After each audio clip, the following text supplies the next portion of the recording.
Hello YouTube, this is Jesper again with another manga review. Today I'm going to be doing a manga review of a fairly new series. I'm going to start out with new series to review, then I'll move on to ones you guys might know. Um, you just have to wait and see which ones those are. I don't want to spoil it. So, today I have a manga called Happiness, and it's by Shujo Oshimi, who you can clearly see is the same guy who made Flowers of Evil, and I picked up the first two volumes. Volume three, I believe, is out. So, and for if you guys know, I don't have much money right now, so I have to wait until I get some more. Um, but to update all my collection, I'll do an update collection of when I get the big haul, and yeah. But right now, you guys can watch some of my manga reviews. So first off, I never read Flowers of Evil, so this is my new series for him. It's not a continuation, it's a new story. As you could probably tell, this girl's a vampire, or you couldn't tell, but yeah, she is. And it's about this boy, who's in middle school.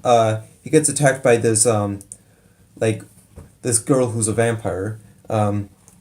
He he's brutally attacked. He goes to the hospital.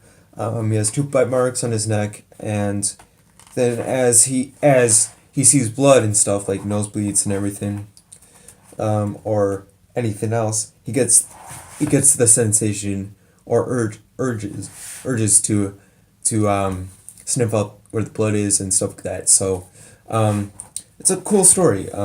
It's not cliche. It's not, and trust me, it's not. It's not Twilight.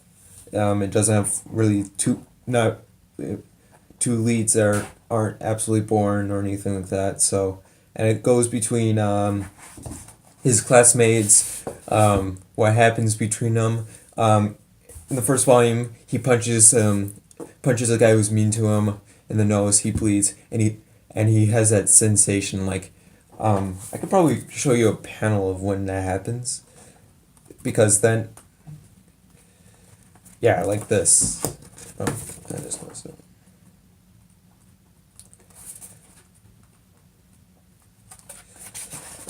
Like right here, his nose is bleeding, and and the kid then is having this trip out episode of having thirst for blood.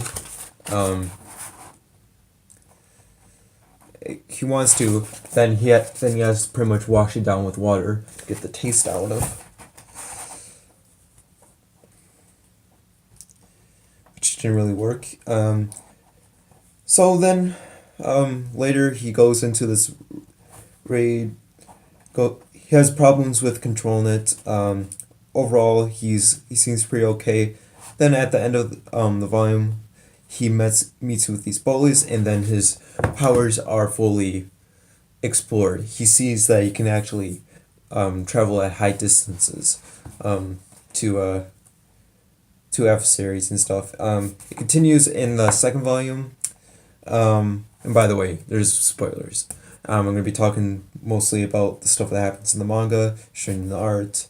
The art is really scribbly, but it works because it gives, like in the narrative, like a very like edgy feel to it. Not like, like super goth or super dark like Berserk or anything like that. It's more sketch, a lot more like um, more scratch lines when it makes it more like more druid and stuff. Like, see, like right here, that's a good example of what I mean. It gives like a depraved like look at how he feels. So, and in this volume, this creepy guy who is also a vampire comes up and stalks him. It tries to take him over, try to beat him, and he's very elusive. You can see that he has like no expression or anything like that, and the girl pretty much saves him, and yeah, he is left in a ward treatment